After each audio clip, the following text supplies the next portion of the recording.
السلام علیکم۔ آپ کے اپنے چینل ناولس لائبریری میں آپ سب کا تہہ دل سے خوش آمدید کرتی ہوں۔ امید کرتی ہوں کہ آپ سبھی ٹھیک ہوں گے۔ الحمدللہ میں بھی ٹھیک ہوں۔ اور ہماری آج کی ناول کا نام ہے غم عشق کے حصار میں، اور اس ناول کو تحریر کیا ہے عبیرہ حسن نے۔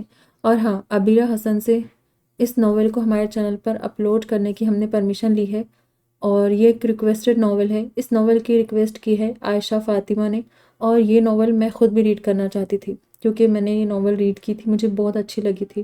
اور ہاں، اب تو بہت سارے لوگوں کو یہ ناول بہت اچھی لگی ہے۔ آپ لوگوں کے کمنٹس ریڈ کر کے مجھے بہت اچھا لگتا ہے، اور آپ لوگ چاہتے ہیں کہ جلدی سے جلدی یہ ناول کمپلیٹ کروں، لیکن یہ ناول بہت زیادہ لانگ ہے، اس لیے اس کو ایک دم سے کمپلیٹ نہیں کر سکتے، پارٹس میں ہی ریڈ کر کے انجوائے کریں گے، کیونکہ ساتھ ساتھ میں ہم دوسری ناولس بھی ریڈ کر کے اپلوڈ کرتے ہیں، کیونکہ سبھی لوگ نہیں اس ناول کو سن رہے ہیں، کچھ لوگ دوسری ناولس کی بھی ریکویسٹ کرتے ہیں، اسی لیے مجھے دونوں سائڈ میں چلنا ہوتا ہے۔ آپ لوگ بہت سمجھدار ہیں اور میری بات سمجھ گئے ہوں گے، میں جانتی ہوں۔ چلیے زیادہ باتیں نہیں کریں گے اور بڑھتے ہیں ہماری پیاری سی ناول کی جانب۔ ناول غم عشق کے حصار میں، مصنفہ عبیرہ حسن۔ رائٹر کے حساب سے قسط نمبر 17 ہے، لیکن ہم نے کسی میں 2 پارٹس ریڈ کیے، کسی میں 1، اسی لیے چلیے بڑھتے ہیں ناول کی جانب۔ اچھا ٹھیک ہے، چھڑ اس گل نو ایک سوال دا جواب دے۔ کسی نے کچھ دن پہلے مجھ سے پوچھا کہ روز محشر جب تمام انسانوں کو اللہ کے سامنے حاضر کیا جائے گا تو ان کی درجہ بندی کیسے ہوگی، اور بندوں سے جب ان کے اعمال کے متعلق سوال جواب کیے جائے گے تو اس سے پہلے اللہ کے حکم سے فرشتے ان بندوں کو کس طرح مخاطب کر کے اللہ کے سامنے لے کر جائیں گے۔ تجھے کچھ آئیڈیا ہے اس کا؟ ایک اتنی اہم بات کے بعد اتنا غیر متوقع سوال میں حیران سا دادا جان کو دیکھتا رہ گیا۔ دادا جان، بندوں کی درجہ بندی کے امتوں کے حساب سے کی جائے گی، اور فرشتے اللہ تعالیٰ کے حضور اس کے تمام بندوں کو ان کے نام کے ساتھ ہی مخاطب کریں گے کہ فلاں ابن فلاں حاضر ہو۔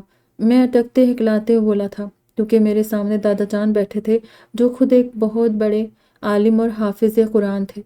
وہ مختلف دینی مجالس میں مہمان خصوصی بن کر جاتے تھے۔ مجھے سمجھ نہیں آ رہا تھا کہ دادا جان مجھ سے یہ کیوں پوچھا ہے، جبکہ وہ خود مجھ سے زیادہ دین کا علم رکھتے تھے۔ نا پتر، سوچ، ہو سکتا ہے وہاں کے قوانین میں بھی بدلتے وقت کو دیکھتے ہوئے ترمیم کر دی جائے۔ ہو سکتا ہے کہ قیامت تک وہاں کا سسٹم چینج ہو جائے اور فرشتے کچھ اس طرح بندوں سے پوچھیں کہ بتا بھائی، تو فلاں شیخ، فلاں سید، فلاں پٹھان، فلاں قریشی، فلاں راجپوت خاندان سے ہے یا نہیں۔ یا اس طرح بھی پوچھا جا سکتا ہے جیسے کہ تو ابھی کہہ رہا تھا کہ میں ایک طوائف ذاتی کا بیٹا ہوں، تو کل کو فرشتے تجھ سے پوچھیں گے کہ اور دس بھائی ذوالفقارے، کیڑی ذات والا ہے تو، کس نسب کا ہے، اور تو نے شرمندگی سے اپنا منہ سینے سے سٹا لینا ہے کہ جی میں تو ایک اونچے نسب والا نہیں تھا، مجھے تو ایک طوائف نے جنم دیا تھا۔ اسی شرمندگی میں تو اللہ کا سامنا بھی نہیں کرے گا۔ میں ہے جی یار، یعنی سارا سواد ہی خراب کر دیا، حد ہی ہو گئی یہ تو بھی ہر اس عام انسان جیسی سوچ والا نکلا ذوالفقارے، جو اس دنیا کے گورخ دھندے میں اتنا زیادہ کھویا ہوا ہے کہ اس نے قدرت کو بھی اپنے نظریے سے جانچنا شروع کر دیا ہے۔ اللہ کے رائج کردہ سسٹم کے لیے نئے نئے قانون بنا لیے ہیں۔ تو نے بھی دوسرے انسانوں کی طرح قدرت کو اسی دنیا کے قانون کے حساب سے چلنے والا سمجھ لیا ہے۔ ہم اللہ کے بندوں کو لگتا ہے کہ اللہ کے یہاں جا کر بھی سب سے پہلے ہم سے ہمارے حسب نسب، خاندان اور ذات برادری کے بارے میں پوچھا جائے گا۔ تبھی تو انسان خاندان، ذات برادری کو اتنی اہمیت دیتا ہے۔ ایک اونچے خاندان میں پیدا ہونا اپنے لیے باعث فخر سمجھتا ہے، خود پر اتراتا ہے اور گھمنڈ کرتا ہے کہ وہ فلاں سید زادے کی، فلاں شیخ کی، فلاں مغل کی، فلاں پٹھان کی اولاد ہے۔ اس 2 دن کی زندگی اس عارضی اور دھوکے والی دنیا کو جیتنے کے لیے خود سے، اپنی ذات برادری سے اتنی محبت کرنے لگتا ہے کہ انسانیت جو اللہ کی طرف سے انسان کو عطا کی ہوئی پہلی صفت ہے اسے بھول جاتا ہے۔ ذات انسانیت ہوتی کیا ہے کیا؟ یقیناً نہیں۔ کبھی سوچا ہے تو نے کہ ہم اونچی ذات میں پیدا ہونے پر اتنا خوش کیوں ہوتے ہیں؟ کیا اس لیے کہ اونچے نسب والے بن کر ہم اس دنیا کی نظروں میں سرخرو ہو گئے؟ مگر کتنے دن کی ہے یہ خوشی؟ یہاں تو کوئی بھی ہمیشہ نہیں رہے گا۔ سب نے اپنے لیے معین کیا گیا وقت گزار کر ایک دن اس دنیا کو چھوڑ کر چلے ہی جانا ہے، اس جگہ پر جو سب کا یکساں ٹھکانہ ہے۔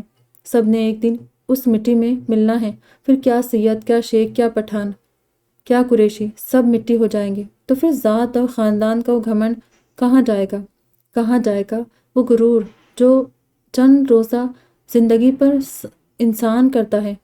اللہ کے یہاں نہیں پوچھا جائے گا کہ ہم سید، شیخ، پٹھان، راجپوت ہے کہ نہیں، پوچھا جائے گا کہ ہم مسلمان ہیں کہ نہیں، ایک اللہ اور ایک رسول کو ماننے والے میرے محمد کے امتی ہے کہ نہیں، نماز پڑھنے والے ہے کہ نہیں۔ اور یقین کر ان سب سوالوں کے جواب دیتے وقت بھی انسان کی جو حالت ہوگی وہ بھی یکساں ہی ہوگی۔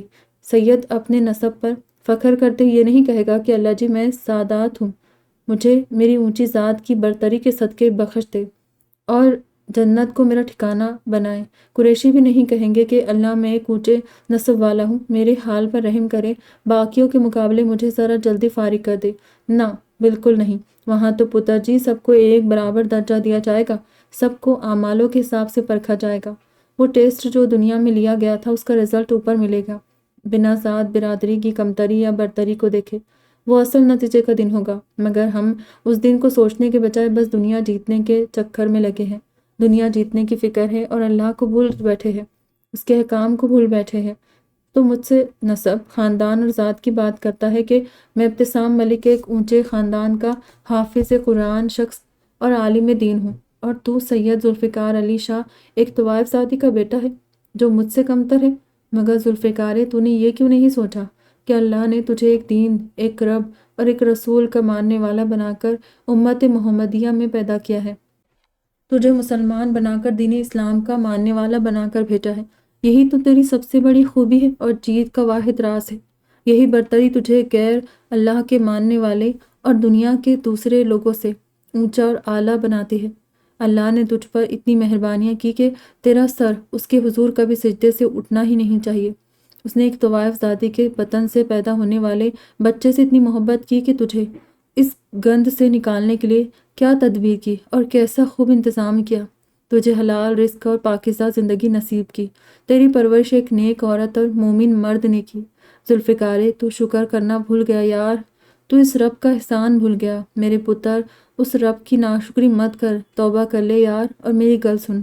تو اونچے نسب کا نہیں تھا تو یہ تیرے لیے اللہ کا فیصلہ تھا کہ اس نے تجھے ایک ایسی جگہ اور ایسی عورت کے بطن سے پیدا کیا جس کا معاملہ اس دنیا میں اچھا نہیں تھا، لیکن اس میں تیری کیا غلطی؟ پتر، میں نے قرآن کو اب تک جتنا پڑھا اور سمجھا اس کے مطابق میں تجھے بتاتا ہوں کہ اللہ کو تیرا حسب نسب، تیرا خاندان نہیں بلکہ تیرے اعمال راضی کریں گے۔ وہ رب روز محشر کے دن تجھ سے تیرے خاندان کی برتری یا کمتری پر نہیں بلکہ تیرے دن میں موجود انسانیت پر سوال کرے گا، تیرے خون پر نہیں، تیری نیت پر سوال کرے گا۔ اچھا نسب، اچھی ذات میں پیدا ہونا کسی انسان کے اعلیٰ و ارفع ہونے یا اس کے کامیاب ہونے کی ضمانت نہیں ہے۔ میں نے بڑے بڑے نسب والوں کو بھی انسانیت کے درجوں سے نیچے گر کر گناہوں میں لتھڑے اور گند میں منہ مارتے ہوئے دیکھا ہے، اور کوڑا کرکٹ چننے والوں لوگوں کی ٹوٹی پھوٹی چپلیں سینے اور ڈھول تاشے پیٹ کر اپنا پیٹ بھرنے والوں کے اندر پنپتی انسانیت سے بھی میں واقف ہوں۔ نچلی ذات والوں کو میں انسانیت کے اعلیٰ ترین درجوں پر فائز ہوتے دیکھ چکا ہوں۔ ذات انسان کو اس کی پہچان بتانے کا ذریعہ ہے، مگر کسی کا اپنی اونچی ذات پر گھمنڈ اور نیچی ذات کا ہونے پر شرمندگی کا اظہار کرنا خلاف انسانیت ہے۔ میرے رب نے سب مسلمانوں کو دین اور اسلام کے دھاگے میں تسبیح کے دانوں کی طرح ایک برابر پرو دیا ہے۔ اس نے کسی عجمی کو عربی اور کسی عربی پر عجمی کو فوقیت نہیں دی، سوائے تقویٰ کے۔ میرے اللہ نے جب رنگ، نسل اور ذات کو بنیاد بنا کر اپنے بندوں کے بیچ فرق نہیں کیا تو کون ہوتا ہے خود کو کمتر اور ہمیں برتر سمجھنے والا؟ پتر، اپنی پیدائش پر بھی کبھی کسی کا زور چلا ہے؟ اللہ نے اپنے جس بندے کی پیدائش کے لیے جو لوگ، جگہ، وقت اور ٹھکانہ طے کر دیا ہے وہ وہیں پیدا ہوگا۔ یہ اس کا انتخاب ہے، ہمارا نہیں۔ جو تقدیر میں لکھا جا چکا وہ کر رہے گا۔ انسان کی تقدیر ابھی ایک دو دن یا ہماری پیدائش کے ساتھ نہیں بلکہ دنیا بننے سے بھی 50,000 سال پہلے لکھی جا چکی ہے۔ اس لیے اس کی مصلحتوں کو مان، اس کے فیصلوں کے آگے سرنگو ہو جا اور کبھی بھی خود کو کسی سے کمتر مت سمجھا۔ زندگی بھر یہی کوشش کرنا کہ تجھے دنیا ایک اچھے خاندان کا کہے نہ کہے، مگر ایک اچھا انسان اس کے بعد ایک اچھا مسلمان ضرور کہے۔ دادا جان نے اتنی وضاحت سے مجھے سمجھایا کہ ان کی باتیں میرے دل میں اترتی چلی گئی۔ انہوں نے جس خوبصورتی کے ساتھ مجھے میری زندگی کا احساس کروایا تھا میں نے بے اختیار ان کے دونوں ہاتھ تھام کر عقیدت سے چوم لیے۔ آپ پر میری جان بھی قربان دادا جان، آپ نے بالکل ٹھیک کہا۔ آپ جو سمجھانا چاہتے تھے وہ میں اچھی طرح سمجھ گیا ہوں، میں نے دادا جان سے کہا۔ شکر ہے تجھے سمجھ آئی یار، تیری دادی کو تو سالوں سے سمجھا رہا ہوں، مگر ایسی ڈھٹ عورت ہے، آج تک اس نے میری باتوں پر کان نہیں دھرے۔ خیر چھڑ اسنو، اب بتا میری حفصہ سے شادی کرے گا؟ اب تو تجھے کوئی اعتراض نہیں ہے پتر؟ دادا جان نے مجھ سے پوچھا۔ دادا جان، آپ نے جس پیارے طریقے سے مجھے سمجھایا ہے اس کے بعد میری کیا مجال کہ آپ کے سامنے انکار کر سکوں؟ جیسی آپ کی مرضی، مگر دادی جان کہ وہ حفصہ کی شادی مجھ سے کرنے پر راضی ہو جائے گی؟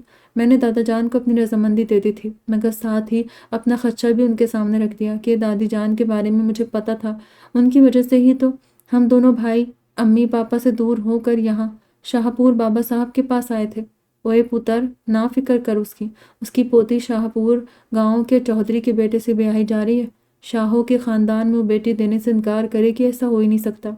دادا جان نے خوشی سے کہتے مجھے گلے لگا لیا تھا، اور پھر پاپا نے بھی مجھے گلے لگا کر پیار کیا۔ اپنے پیدا ہونے پر تو خود قادر نہیں تھا میں، مگر اپنی نسلوں کو سنوارنے کی ذمہ داری اللہ نے تجھے ضرور دی ہے۔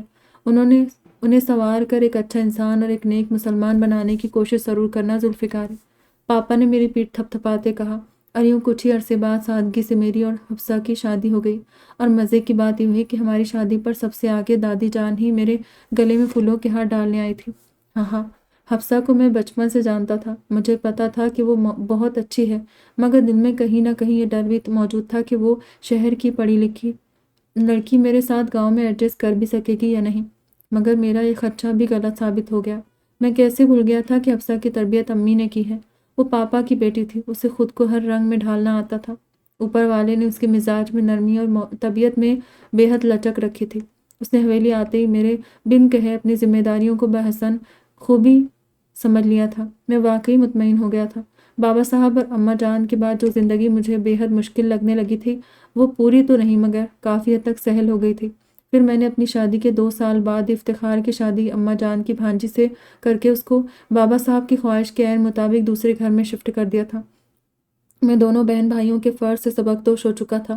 میری خود کی شادی ہو چکی تھی۔ زاہدہ اور افتخار دونوں بہن بھائی اپنے اپنے گھروں میں خوش اور مگن تھے۔ زاہدہ کا ایک بیٹا سمیر تھا۔ سمیر سے 3 سال چھوٹی میری انیلا تھی۔ افتخار کا بھی ایک بیٹا عزیر ہو چکا تھا، یعنی دادا جان، پاپا اور بابا صاحب کی بدولت ہماری زندگی کنارے لگ گئی تھی۔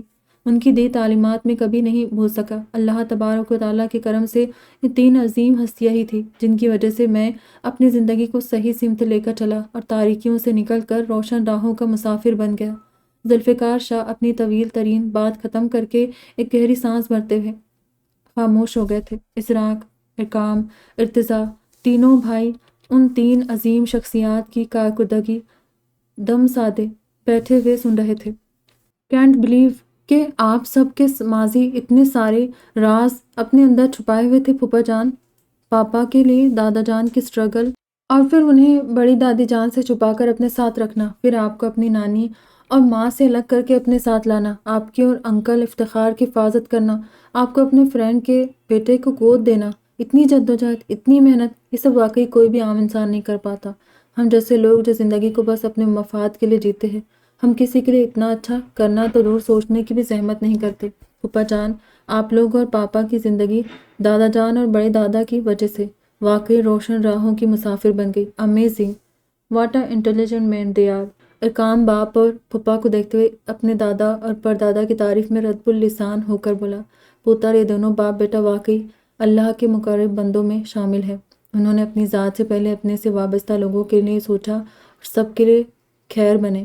دادا جان مجھ سے کہتے تھے، ذوالفقار، ایک مسلمان تب تک اچھا مسلمان نہیں بن سکتا جب تک وہ ایک اچھا انسان نہ بن سکے۔ انسان کو اشرف المخلوقات کا درجہ اسی لیے حاصل ہے کہ اس کے دل کے اندر سوچنے والا دماغ، احساس والا دل دونوں موجود ہے، مگر بہت کم لوگ دماغ کی بجائے دل سے سوچتے ہیں، اور تم لوگ ایسے دادا پر دادا کے زیر سایہ پرورش پانے والے ان کے پوتے ہو۔ یہ 2 ایسی عظیم ہستیاں ہیں جن کی آج کے زمانے میں مثال ملنی مشکل ہے۔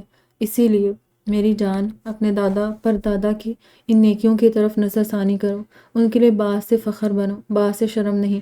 ذوالفقار صاحب نے ارقام کو سمجھاتے آخر میں اسے لگے ہاتھ جتایا بھی تھا، اور ارقام نے سر ازبات میں ہلاتے ان کی بات کو ذہن نشین کر لیا۔ آپ کی زندگی میں امی کیسے آئی پاپا؟ وہ بھی امی جان اور ماما جان کی موجودگی کے باوجود آپ کے اصل خاندان اور آپ کے دادا جان کے پاس حادثاتی طور پر پہنچنے کے بارے میں ہم جان چکے ہیں، مگر مجھے میرے اصل سوال کا جواب اب بھی نہیں ملا۔ میری امی کے ساتھ آپ نے وہ سب کیوں کیا تھا؟ ارتضیٰ خاموش بیٹھے باپ سے پوچھا۔ تبھی ارحم ملک روم میں چلے آئے۔ انہوں نے ارتضیٰ کی بات سن لی تھی۔ سب پتہ چل جائے گا تجھے۔ آج ہم یہاں بیٹھے کیوں ہیں؟ یقیناً تجھے تیرے سوال کا جواب دینے کے لیے ہی ہے۔ آج سب کچھ تم تینوں بھائیوں کو پتہ چل جائے گا، لیکن اس سے پہلے تو اپنے اصل دادے کو دیکھ ارتضیٰ پتر، مجھے یہ تصویریں ڈاک کے ذریعے سلمان نے اس وقت عراق سے بھیجی تھی جب ارقم 4 سال کا ہو چکا تھا۔ کافی سال تک میری سلمان کے ساتھ خط و کتابت اور ٹیلی فون پر بات بھی ہوتی رہی تھی، مگر پھر یہ سلسلہ اچانک رک گیا۔ نہ جانے سلمان کہاں چلا گیا تھا۔ میں نے کئی بار اس کو فون بھی کیا، مگر اس کا نمبر تبدیل ہو گیا تھا۔ خط لکھے مگر جواب کوئی نہیں ملا۔ پھر میں نے بھی یہ سوچ کر خاموشی اختیار کر لی کہ وہ جس طرح کے کام ملوث تھا، کوئی بعید نہیں کہ وہ اپنے ملک میں نہ ہو۔ خیر یہ تصویریں میں نے تیرے باپ کو اس کی نور کے ساتھ شادی ہونے کے بعد بھی کئی سال بعد تب دکھائی تھی جب میں نے اسے زیاد کے بارے میں بتایا تھا۔ اپنی زندگی سے جڑی اتنی بڑی سچائی کو سن کر اور ان تصاویر کو دیکھ کر یہ حیرت سے کچھ بول ہی نہیں سکا تھا۔ بہرحال آج تم لوگ بھی اپنے دادا سے ملاقات کرو، انہیں دیکھو، ان کے ہر انداز میں تمہیں کہیں میرا ارقم، کہیں پر تم خود، کہیں میرا زر تو کہیں ارقام، سعدی اور عماد نظر آئیں گے۔ ارحم ملک بولتے بولتے اپنی الماری کے لاکر سے ایک موٹی سی البم نکال کر لے آئے اور انہوں نے تصویروں کا وہ البم ارتضیٰ کے ہاتھ میں دے دیا۔ ارتضیٰ نے خاموش بیٹھے باپ کو دیکھتے ہوئے دھڑکتے دل سے اس البم کو کھول کر دیکھا اور پہلی تصویر پر نظر پڑتے ہوئے کتنی دیر ساکت سا بیٹھا رہ گیا تھا، کیونکہ پہلی تصویر میں عربی لباس میں ایک سفید گھوڑے پر بیٹھا شخص کوئی اور نہیں، اس کے پاپا ارقم ملک تھے، یعنی ارقم ملک ہو بہو اپنے والد کی شکل کے تھے۔ یہ تو بالکل پاپا کی طرح ہے، ارتضیٰ ٹکتے بولا، اور ارحم ملک اس کی بات سن کر مسکرانے لگے۔ یہ میری نہیں، میں ان کی تصویر ہوں ارتضیٰ، یہ میرے والد صاحب ہیں، اسی لیے یہ مجھ سے نہیں، میں ان سے ملتا ہوں جیسے تم زر، سعدی اور عماد مجھ سے ملتے ہو۔ کامی کی چال ڈھال آواز میری جیسی ہے، ایسے ہی میں بھی اپنے والد سے ملتا ہوں۔ آگے دیکھو تمہیں ان کے ساتھ میری والدہ بھی نظر آئے گی۔ یہ تصاویر دیکھنے سے پہلے تم تینوں بھائی ایک بات یاد رکھنا کہ جنہیں تم ان تصاویروں میں دیکھ رہے ہو، یہ لوگ صرف نام کے لیے تمہارے دادا دادی ہیں۔ تمہارا ان سے خون کا رشتہ ضرور ہے، مگر تمہارا احساس کا رشتہ، دل کا رشتہ، جذبات کا اور محبت کا رشتہ میرے پاپا اور امی سے جڑا ہوا ہے۔ تمہارے اصل دادا دادی زیاد ابن الہشمی اور سائرہ نہیں ہے، بلکہ ارحم ابتسام ملک اور اسمارہ ملک ہے۔ ان تصویروں میں موجود یہ دونوں میاں بیوی بھلے ہی مجھے پیدا کرنے والے ہوں، مگر میرے پاپا امی وہ ہیں جنہوں نے میرے نام نہاد اپنوں سے میری زندگی کی حفاظت کی، جنہوں نے مجھے اپنی گود میں پروان چڑھایا، مجھے اتنا پیار دیا کہ میرا دامن کم پڑ گیا۔ میری امی، میرے پاپا، یہی دو عظیم ہستی ہے جن کے لیے میں جیتا ہوں، اور ان کے کہنے پر اپنی جان بھی لٹانے سے پیچھے نہیں ہٹوں گا۔ ارقم ملک نے تصویر پلٹتے اپنے پاس بیٹھے ارتضیٰ سمیت ازراق اور ارقام کو دیکھتے کہا۔ اس کی بات سن کر ارحم ملک ایک گہری سانس کھینچ کر اپنے جذباتی بیٹے کو دیکھ کر رہ گئے، جو انہیں دیکھتے ہوئے اپنی نم آنکھیں صاف کرا تھا، جبکہ ارتضیٰ سمیت ارقام اور ازراق باپ کی بات سن کر عذبات میں سہ ہلانے لگے۔ بھائی ہمیں بھی دکھائیں پلیز، یہاں آ جائے۔ کب سے خاموش بیٹھا ازراق اپنے سامنے صوفے پر بیٹھے ارتضیٰ سے بولا۔ ارتضیٰ بھائی کی بات سن کر اپنی جگہ سے اٹھ کر ان کے پاس جا بیٹھا تھا۔ ارقام بھی ساتھ ہی بیٹھا تھا، اور جیسے ہی دونوں بھائیوں کی نظر دادا کی تصویر پر پڑی، وہ بھی ارتضیٰ کی طرح ساکت بیٹھے رہ گئے تھے۔ ارتضیٰ پہلی کے بعد دوسری تصویریں دیکھنے لگا۔ یہ دوسری تصویر بھی ان کے پاپا ارقم ملک کی تھی، زیاد ابن الہشمی کی۔ وہ تینوں بھائی واقعی نہیں پہچان سکے تھے۔ اس تصویر میں زیاد ابن الہشمی سرتاپا مکمل عربی دولہوں کے لباس میں بیٹھے سامنے دیکھ کر مسکرا رہے تھے۔ ساتھ ہی ایک تصویر شاید ارتضیٰ لوگوں کی دادی کی تھی، جو دکھنے میں ایک دم سفید کسی چینی کی گڑیا جیسی تھی۔ سفید حجاب میں سر پر بڑا سا گولڈن کراؤن لگائے ہوئے، پوری وائٹ میکسی میں کسی انٹرنیشنل ماڈل کی طرح سجی سوری، ہر لحاظ سے پرفیکٹ لگ رہی تھی۔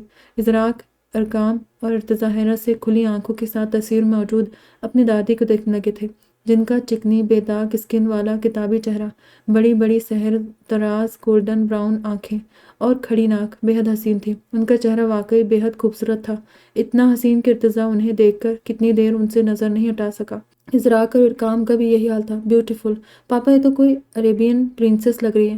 آپ کے والد اور والدہ واقعی بے حد حسین ہیں، بالکل شہزادے شہزادی کی طرح۔ آئی ایم شور یہ لوگ اگر آج حیات ہوتے تو بڑھاپے میں بھی لوگ ان کی خوبصورتی سے جیلسی فیل کرتے۔ ارقام دادا دادی کو ستائش نظروں سے دیکھتا ہوا بولا، تمہارے دادے نے بھی لو میرج کی تھی پتر، بالکل میری طرح۔ ان کی بھی تمہاری دادی سے پسند کی شادی تھی۔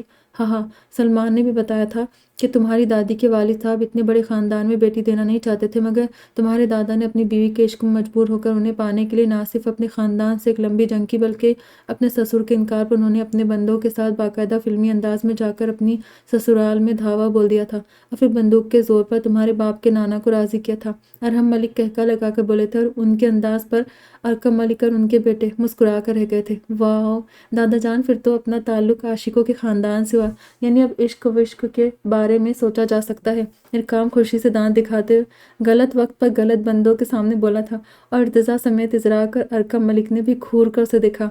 اوئے تو نے کس سے عشق لڑانا ہے؟ خاموش ہو کر شرافت نال بیٹھ، آگے ہی ٹوٹا پھوٹا پڑا ہے۔ میں نے تیرے ٹھیک ہوتے ہی تجھے سب سے پہلے کھوٹے سے باندھنا ہے، سمجھ لے بس۔ ارحم ملک پوتے کو دھمکاتے بولے، اور ارکام ان کی بات سن کر منہ لٹکا کر دوبارہ البم دیکھنے لگا۔ ارتضیٰ ایک کے بعد ایک تصویریں پلٹتا جا رہا تھا۔ ہر تصویر میں زیاد ابن الحشیمی بے حد اسمارٹ، ہینڈسم، باروب، پروقار پرسنالٹی کے مالک بندے لگ رہے تھے۔ ان تصویروں میں ان کی عمر تقریباً ازراق کے برابر لگ رہی تھی۔ کسی تصویر میں اونچے اونچے پہاڑوں پر اپنے آپ پاس لوگوں کے لیے ہائکنگ کرتے نظر آ رہے تھے، تو کسی میں وہ جنگل میں کھڑی جیپ میں ایک پیر رکھے ٹائٹ فٹنگ کی جینس شرٹ پر لانگ بوٹ پہنے کسی کاؤ بوائے کے حلیے میں اپنے ہاتھوں میں ریوالور تھامے ہوئے تھے۔ کہیں وہ عربی لباس میں آنکھوں پر دھوپ کا کالا چشمہ لگائے ریگستانوں کے بیچوں بیچ بنے روڈ پر گاڑی چلاتے نظر آ رہے تھے، تو کہیں اپنے شاہانہ آفس میں بڑی سی چیئر پر موجود مقامی عربی ججے میں ملبوس مکمل سادگی کا پیکر لگ رہے تھے۔ کچھ ایسی ایک تصویر میں وہ اپنی بیوی کے ساتھ بھی موجود تھے، مکمل باحجاب ارتضیٰ کی دادی سائرہ، جنہیں ان کے شوہر زیاد ابن الحشیمی بے حد محبت سے تھامے کھڑے تھے۔ ان کی آنکھوں سے بیوی کے لیے چھلکتے جذبے یہ ظاہر کرنے کو کافی تھے کہ ان دونوں کے مابین بے حد محبت واقعی بے حد گہری اور سچی رہی ہوگی، تبھی تو موت بھی انہیں ایک دوسرے سے جدا نہیں کر پائی تھی۔ ارتضیٰ نے دکھ سے سوچتے مزید تصویریں دیکھنی شروع کر دی۔ ایک تصویر میں شاید اپنے گھر کے کسی کمرے میں زیاد ابن الحشیمی صوفے پر بیٹھے اپنے لیے چائے بناتی بیوی کو پیار بھری نظروں سے دیکھ رہے تھے۔ کچھ ایک تصویریں اکیلے ارتضیٰ کی دادی کی بھی تھی۔ ہر تصویر میں سائرہ ابن الحشیمی مکمل باوقار اور حجاب میں مقید چہرے کے ساتھ نظر آ رہی تھی، کہیں خوبصورت میکسی پہنے، کہیں کافتان پہنے، اور کہیں وہ شوہر کے ساتھ مغربی لباس میں بھی ملبوس تھی، مگر حجاب تب بھی سر پر موجود تھا۔ سائرہ کے ساتھ کے علاوہ بھی باقی سنگل تصاویر میں زیاد بالکل کسی شہزادے کی طرح مختلف اور الگ الگ پوزز میں تھے۔ ان تصاویر کو دیکھتے ہوئے ارتضیٰ، ارکام اور ازراق واقعی اپنے دادا کی وجاہت کے قائل ہو گئے تھے۔ ہر تصویر میں ان کی شخصیت میں موجود تفاخر، ان کا شاہانہ انداز اور ان کا باوقار سراپا اتنا بھرپور لگ رہا تھا کہ دیکھنے والے کے حواسوں پر مکمل چھا جائے۔ وہ تینوں تو ان کے پوتے تھے، اگر یہ تصاویر کسی انجان شخص کو بھی دکھائی جاتی تو وہ زیاد ابن الحشیمی کی شخصیت سے مروب ہوئے بنا نہیں رہ سکتا تھا۔ یہ تصاویر ارحم ملک کے الفاظ کو بھی سچ ثابت کر رہی تھی۔ وہ واقعی زیاد ابن الحشیمی کا روپ ہر جگہ اپنے بیٹے اور پوتوں کا عکس لیے ہوئے تھا۔ کسی تصویر میں وہ ہو ارکم ملک لگ رہے تھے، تو کہیں ان کے سراپے اور ستوان کھڑی ناک کے ساتھ خوبصورت ہیئر پر بالکل ارتضیٰ کا گمان ہو رہا تھا۔ کہیں وہ سنجیدگی سے زر اور سادی کا خوبصورت روپ لیے ہوئے دھیمی سی مسکراہٹ لبوں پر سجائے کھڑے تھے، تو کہیں ان کے لبوں پر رقص کرتی شرارتی ہنسی ہو ارکام اور عماد جیسی لگ رہی تھی۔ ارتضیٰ نے البم میں موجود ایک تصویر ایسی بھی دیکھی تھی جسے دیکھ کر یہ جان گیا تھا کہ اس کے دادا ایک بے حد ڈیئرنگ دلیر بندے بھی تھے۔ تصویر ایک خیمے کی تھی جس میں زیاد ابن الحشیمی ایک بڑی سی ضیافت کا اہتمام کیے ہوئے فرشی نشست پر دوستوں کے ساتھ بیٹھے نظر آ رہے تھے، اور ان کے ساتھ ہی ایک لمبا اونچا شیر موجود تھا۔ زیاد شیر کی پشت پر ہاتھ پھیرتے ہوئے اسے دیکھ کر مسکرا رہے تھے۔ ارتضیٰ نے گہری سانس کھینچتے ہوئے آخری دو تصویروں پر نظر ڈالی۔ ان آخری دو تصویروں میں سائرہ کے ساتھ ایک انہی کی طرح بلکہ ان کی ہم شکل دوسری لڑکی موجود تھی۔ یہ کون ہے پاپا؟